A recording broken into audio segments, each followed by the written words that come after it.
Boris Johnson has faced criticised for being a no-show in areas affected by recent floods, and now a new poll has found that the majority of Britons think political leaders should visit places hit by natural disasters.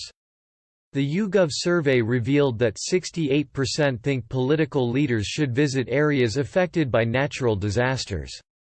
Just 15% said they should not, while 17% did not know.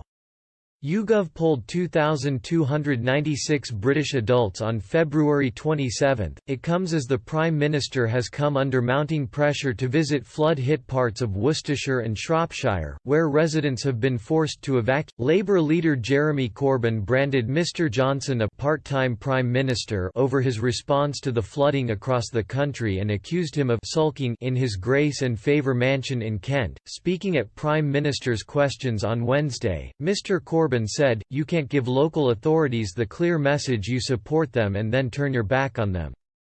Not my words. A Conservative council leader said that the Prime Minister was silent, sulking in his Grace and Favour mansion at Chevening. Mr Johnson replied, "I'm very proud of the response the government has mounted over the last few days. We convened the National Flood Response Centre on the 14th, and since the flooding began there has been a constant stream of ministerial activity led by my right honourable friends the Secretary of State for the Environment, the Secretary of State for Communities and Local Government, and never forget that in spite of the flooding, and no one should underestimate the anguish that flooding causes, and of course it's an absolute shock to the households that are affected, but it is thanks to the measures that this government has put in that 200,000 households have been protected from flooding.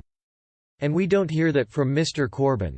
The Labour leader also warned the government is investing fewer than half the £5.6 billion required to improve flood defence.